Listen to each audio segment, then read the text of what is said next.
Hi entrepreneurs, ఈ వీడియోలో మనం ప్రధానమంత్రి విశ్వకర్మ యోజన స్కీమ్ గురించి అయితే తెలుసుకుందాం. ఈ స్కీమ్ అనేది ఎవరెవరికి యూజ్ అవుతుంది, ఈ స్కీమ్లో ఎవరికి మాత్రమే ఎలిజిబిలిటీ ఉంది, అండ్ ఈ స్కీమ్లో ఉన్న బెనిఫిట్స్ ఏంటి, ఈ స్కీమ్ని ఎలా అప్లై చేసుకోవాలి, ప్రాసెస్ ఏ విధంగా ఫాలో అవ్వాలి, ప్రతిదీ డీటెయిల్గా తెలుసుకుందాం. ఇంకా మన ఛానల్ని ఎవరైతే సబ్స్క్రైబ్ చేసుకోలేదో ప్లీజ్ సబ్స్క్రైబ్ చేసుకోండి. అండ్ ఈ వీడియో కానీ మీకు ఇన్ఫర్మేటివ్గా అనిపిస్తే లైక్ అండ్ షేర్ చేయండి. మీకు ఏ టైప్ ఆఫ్ బిజినెస్ ఇన్ఫర్మేషన్ కావాలో కింద కామెంట్లో అయితే మెన్షన్ చేయండి.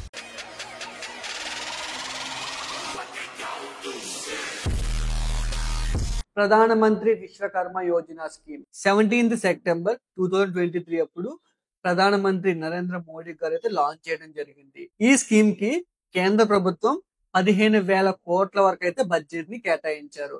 అండ్ ఈ స్కీమ్ ని మీరు అప్లై చేసుకుందాం అనుకుంటే కేవలం 2028 వరకు మాత్రమే అప్లై చేసుకోవడానికి అవుతుంది. తర్వాత మీరు అప్లై చేసుకుందాం అనుకున్న వర్క్ అవ్వదు. అండ్ ఈ స్కీమ్ అనేది మెయిన్ గా చేతి వృత్తులు చేసుకున్న వాళ్ళని ఎంకరేజ్ చేయడానికే కేంద్ర ప్రభుత్వం అండ్ నరేంద్ర మోడీ గారు ఈ స్కీమ్ ని అయితే లాంచ్ చేయడం జరిగింది. ఈ స్కీమ్ లో వాళ్ళకి మాత్రమే ఎలిజిబిలిటీ ఉంది, ఇంకెవ్వరు అయితే అప్లై చేసుకోవడానికి ఎలిజిబిలిటీ లేదు. ఈ యొక్క చేతి వృత్తులు చేసుకున్న వారిలో ఎవరెవరికి ఎలిజిబిలిటీ ఉందో తెలుసుకుందాం. సో ముందుగా చూసుకుంటే కార్పెంటర్, బ్లాక్ స్మిత్, కమ్మరి వాళ్ళు కూడా అప్లై చేసుకోవచ్చు. గోల్డ్ స్మిత్, బంగారాన్ని తయారు చేసే వారు కూడా అప్లై చేసుకోవచ్చు. పోటర్, కుమ్మరి వాళ్ళు కూడా అప్లై చేసుకోవచ్చు. స్కల్ప్చర్, శిల్పి, బొమ్మల్ని తయారు చేసేవారు, చేతితో బొమ్మల్ని తయారు చేసేవారు కూడా అప్లై చేసుకోవచ్చు. అండ్ చెప్పులు కుట్టేవారు కూడా అప్లై చేసుకోవచ్చు. బార్బర్ కూడా అప్లై చేసుకోవచ్చు. వాషర్ మ్యాన్, చాకలి వాళ్ళు కూడా అప్లై చేసుకోవచ్చు. టైలర్ కూడా అప్లై చేసుకోవచ్చు. బాస్కెట్ మేకర్, చేతితో బాస్కెట్ని తయారు చేస్తారు కదా, వాళ్ళు కూడా అప్లై చేసుకోవచ్చు. అండ్ లాక్ స్మిత్, తాళాలని తయారు చేసేవారు, తాళాల ముద్రలను తయారు చేసేవారు కూడా అప్లై చేసుకోవచ్చు. ఫిష్ నెట్ మేకింగ్ అండ్ పడవలు తయారు చేసేవారు కూడా ఈ స్కీమ్ లో అప్లై చేసుకోవచ్చు. అండ్ తాపి పని చేసేవారు కూడా, అంటే తాపి మేస్త్రి కూడా ఈ స్కీమ్ లో అయితే ఎలిజిబిలిటీ ఉంది, అప్లై చేసుకోవచ్చు. చేతి వృత్తులు చేస్తున్న ఎవరైనా సరే ఈ స్కీమ్ లో అయితే ఎలిజిబిలిటీ ఉంది. అండ్ కంపల్సరీగా కొన్ని ఎలిజిబిలిటీస్ అయితే మనం చెక్ చేసుకోవాలి. ఈ స్కీమ్ లో మనం ఎన్రోల్ అవ్వాలి, అప్లై చేసుకోవాలి అంటే ఎటువంటి ఎలిజిబిలిటీస్ మనకి ఉండాలి. ముందుగా చూసుకుంటే మీకు 18 సంవత్సరాలు దాటి ఉండాలి, అంటే 18 years అబవ్ ఉంటేనే ఈ స్కీమ్ లో అయితే ఎలిజిబిలిటీ అవుతుంది. అండ్ ఆల్రెడీ ప్రొఫెషనల్ గా మీకు ఎటువంటి కోర్సులు తీసుకున్నా ఈ స్కీమ్ లో మీకు ఎలిజిబిలిటీ అనేది ఉండదు. అండ్ మీరు కానీ మీ ఫ్యామిలీలో ఎవరైనా మెంబర్ కానీ గవర్నమెంట్ జాబ్ ఆర్ ఎంప్లాయ్ అయి ఉంటే మీకు ఈ స్కీమ్ లో అనేది ఎలిజిబిలిటీ అనేది ఉండదు. అండ్ ఓన్లీ మీ ఫ్యామిలీలో ఒక్క పర్సన్ కి మాత్రమే ఈ స్కీమ్ లో మీకు ఎలిజిబిలిటీ అనేది రావడం జరుగుతుంది. అండ్ మీకు ప్రీవియస్ గా ఏదైనా గవర్నమెంట్ లోన్స్, అంటే పిఎంఎంవై కానీ పిఎంఈజీపీ కానీ ఇలాంటి గవర్నమెంట్ స్కీమ్స్ లో మీరు అప్లికేబుల్ అయ్యి మీకు వచ్చుంటే మీకు ఈ స్కీమ్ అనేది వర్తించదు. అండ్ ఈ స్కీమ్ లో మీరు ఎన్రోల్ అవ్వాలంటే ఏ డాక్యుమెంట్స్ ఉండాలి? ముందుగా చూసుకుంటే ఆధార్ కార్డ్. ఆధార్ కార్డ్ కి అయితే మీ ఆధార్ కార్డు, మీ ఫోన్ నెంబర్ అనేది లింక్ అయి ఉంటేనే డాక్యుమెంట్ అనేది వెరిఫికేషన్ కి ముందుకు వెళ్తుంది. అండ్ బ్యాంక్ అకౌంట్ కంపల్సరీగా ఉండాలి. కంపల్సరీగా క్యాష్ సర్టిఫికేట్ అనేది సబ్మిట్ చేయాల్సి ఉంటుంది. And trade proof for self declaration, like మీరు కార్పెంటర్ అవ్వచ్చు, మీకు బ్లాక్ స్మిత్ అవ్వచ్చు, మీకు సంబంధించి మీ పంచాయతీలో కానీ మీ ఉన్న విలేజ్ లో కానీ నేను ఈ క్యాస్ట్ కి సంబంధించిన వాడిని, నేను ఈ వృత్తి చేస్తానని చెప్పి మీరు సెల్ఫ్ డిక్లరేషన్ ఫామ్ ని సబ్మిట్ చేస్తే కొంచెం లోన్ కి కొంచెం ఉపయోగకరంగా ఉంటుంది. అండ్ ఇన్కమ్ ప్రూఫ్, మీకు ఇన్కమ్ ప్రూఫ్ ఏదైనా ఉంటే అది కూడా సబ్మిట్ చేయొచ్చు. అడ్రస్ ప్రూఫ్ లో వచ్చేసరికి రేషన్ కార్డ్ ని సబ్మిట్ చేస్తుంటే సరిపోతుంది. అండ్ రేషన్ కార్డ్ లో ఉన్న మీ ఫ్యామిలీ మెంబర్స్ ఆధార్ కార్డ్స్ కూడా ఈ డాక్యుమెంట్స్ తో పాటు మీరు సబ్మిట్ చేయాల్సి ఉంటుంది. ఇప్పుడు ఎలా అప్లై చేయాలో చూద్దాం. సో ముందుగా మీ లోకల్లో ఉన్న మీ సేవా కేంద్రానికి కానీ, ఒకవేళ మీరు ఆన్లైన్ లో కూడా అప్లై చేసుకోవచ్చు.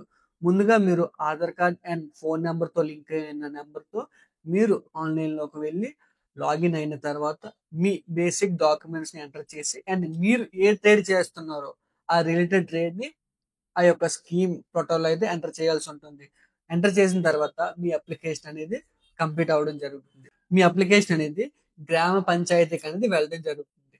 గ్రామ పంచాయతీలో వెరిఫికేషన్ చేసి అవును ఇతను ఆ క్యాస్ట్ వాడే, ఆ వృత్తిలో పనిచేస్తున్నాడు అని వెరిఫికేషన్ చేసి వాళ్ళు ఓకే చేసిన తర్వాత కేంద్ర ప్రభుత్వానికి మీ అప్లికేషన్ అనేది వెళ్ళడం జరుగుతుంది. వెళ్ళిన తర్వాత అక్కడ వెరిఫికేషన్ జరిగి మీకు ఒక సర్టిఫికేట్ అండ్ ఐడెంటిటీ కార్డ్ అనేది పంపడం జరుగుతుంది. ఒకవేళ మీకు సర్టిఫికేట్ గానీ ఐడి కార్డ్ గానీ రాకపోతే మెయిన్ గా మీరు ప్రీవియస్ గా ఎటువంటి ఐటీఆర్ అంటే ట్యాక్స్ ని ఫైల్ చేసి ఉన్నా, లేక మీ ఫ్యామిలీలో ఎటువంటి గవర్నమెంట్ జాబ్ అనేది ఉన్నా, మీకు ఈ ఐడి కార్డ్ అండ్ సర్టిఫికేట్ అనేది రాదు, రిజెక్ట్ అవ్వడం జరుగుతుంది. సో మీకు రావాలంటే ఇవన్నీ ముందుగా చెప్పినాక బేసిక్ క్రైటీరియా, సో ఇవన్నీ ముందుగా చెక్ చేసుకొని మీరైతే అప్లై చేసుకోండి. అండ్ ఈ స్కీమ్ ని మనం అప్లై చేసుకుంటే మనకు వచ్చే బెనిఫిట్స్ ఏంటో ఇప్పుడు తెలుసుకుందాం. సో ఈ స్కీమ్ మనం అప్లై చేసిన తర్వాత మనకి ఐడి కార్డ్ వచ్చిన తర్వాత మనకి 5 to 7 days వరకు అయితే ట్రైనింగ్ అయితే ఇవ్వడం జరుగుతుంది. ఒకవేళ మాకు ఇంకా స్కిల్ కావాలంటే, మాకు అడ్వాన్స్ ట్రైనింగ్ కావాలి అంటే మనకి 15 days వరకు అయితే మనకి ఈ ట్రైనింగ్ అనేది ఇవ్వడం జరుగుతుంది. అండ్ ఈ ట్రైనింగ్ లో వచ్చేసరికి మనకి రోజుకి 500 వరకు స్టే ఫండ్ అయితే ఇవ్వడం జరుగుతుంది. మీరు ఈ ట్రైనింగ్ కి వెళ్ళినప్పుడు గవర్నమెంట్ మీకు స్టే ఫండ్ కింద 500 రూపాయలు మీకు మీ అకౌంట్ లో అయితే ఇవ్వడం జరుగుతుంది. అండ్ ఈ డబ్బులు అనేవి మీ ట్రైనింగ్ కంప్లీట్ అయిన తర్వాత చివరన మీకు బ్యాంక్ అకౌంట్ లో అయితే క్రెడిట్ అవ్వడం జరుగుతుంది. అండ్ మీకు ట్రైనింగ్ అనేది కంప్లీట్ అయిన తర్వాత మీరు ఏ ట్రేడ్ చేస్తున్నారో ఆ ట్రేడ్ కి సంబంధించి 15,000 రూపాయల వర్త్ అయిన టూల్ కిట్ ఇవ్వడం జరుగుతుంది. లేక ఈ వాచర్ ఇచ్చి ఒక పర్టికులర్ షాప్ చెప్పి ఆ షాప్ లోకి వెళ్ళి మీకు కావాల్సిన టూల్స్ ని కొనుక్కోమని చెప్తారు. మీరు ఏ వృత్తిలో ఉన్నారో ఆ వృత్తికి సంబంధించి ఆ రిలేటెడ్ టూల్ కిట్ అనేది మీకు ఫ్రీగా అయితే ఈ యొక్క స్కీమ్ లో అయితే ఈ ట్రైనింగ్ అయిన తర్వాత మీకు ఇవ్వడం జరుగుతుంది. ఈ స్కీమ్ లో మీకు లోన్ అనేది ఫస్ట్ ఫేజ్ లో ₹1,00,000 వరకు అయితే రావడం జరుగుతుంది. కేవలం 5% ఇంట్రెస్ట్ తో, అంటే 40 పైసలకే మీకు లోన్ అనేది రావడం జరుగుతుంది. అండ్ సెకండ్ ఫేజ్ లో వచ్చేసరికి మీకు అప్ టు 3 lakhs వరకు అయితే మీకు లోన్ అనేది ఇవ్వడం జరుగుతుంది. ఆ ఒక 5% అంటే 40 పైసల వడ్డీతో మాత్రమే. ఈ స్కీమ్ లో మీకు 13% బ్యాంక్స్ మీద ఇంట్రెస్ట్, బట్ గవర్నమెంట్ అనేది సబ్సిడీ ఇచ్చి మీకు కేవలం 5% కట్టమని చెప్తుంది. రిమైనింగ్ సబ్సిడీ కింద కట్ అవుతుంది. అందుకే 40 పైసాకే మీకు ఈ స్కీమ్ లో అనేది లోన్ రావడం జరుగుతుంది. అండ్ మీకు విశ్వకర్మ ఆర్టిషన్ అనే రికగ్నైజేషన్ కూడా ఈ స్కీమ్ లో మీకు అయితే ఇవ్వడం జరుగుతుంది. అండ్ డిజిటల్ ట్రాన్సాక్షన్ ఒకవేళ మీరు చేస్తే ఒక ట్రాన్సాక్షన్ కి రూపాయి వరకు మీ అకౌంట్ లో క్రెడిట్ అవ్వడం జరుగుతుంది. అంటే మీరు ఎన్ని ట్రాన్సాక్షన్ మీరు డిజిటల్ గా చేస్తే అన్ని రూపాయి ఒక ట్రాన్సాక్షన్ కి ₹1 వరకు మీకు క్రెడిట్ అయితే అవ్వడం జరుగుతుంది. అండ్ గవర్నమెంట్ మార్కెటింగ్ లో కూడా మీకు హెల్ప్ అయితే చేయడం జరుగుతుంది.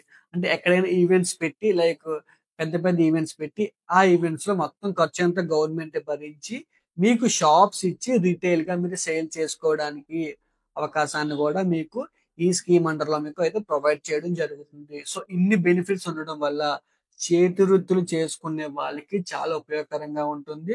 అండ్ దీనికి కూడా ఈ చేతి వృత్తులు చేసుకునే వాళ్ళకి కూడా ఆ ప్రొడక్ట్స్ కూడా మంచి డిమాండ్ పెరిగి అండ్ వీళ్ళు కూడా ఎంకరేజ్ చేద్దాం అనే ఈ ప్రధాన మంత్రి విశ్వకర్మ యోజన అనే స్కీమ్ ని లాంచ్ చేయడం జరిగింది. ఈ స్కీమ్ లో మెయిన్ గా ఏంటంటే చెప్పిన వాళ్ళు మాత్రమే అప్లై చేయండి. మీకు ప్రీవియస్ గా సిబిల్ లో ఏదైనా ప్రాబ్లం ఉన్నా, లోన్స్ లో ప్రాబ్లమ్స్ ఉన్నా క్లియర్ చేసుకోండి. అండ్ లోకల్ పంచాయతీలో మీ ట్రేడ్ ని రిజిస్టర్ చేసుకోండి. అంటే నేను ఈ రిలేటెడ్ క్యాస్ట్ అండ్ ఈ రిలేటెడ్ ట్రేడ్ ఈ రిలేటెడ్ వర్క్ చేస్తున్నాను అని చెప్పి మీరు మీ లోకల్ పంచాయతీలో రిజిస్టర్ చేసుకోండి. అండ్ ఫేక్ డాక్యుమెంట్స్ ని మీరు అప్లై చేయకండి, ఎందుకంటే వెరిఫికేషన్ అప్పుడు రిజెక్ట్ అయ్యే అవకాశం కూడా ఉంది.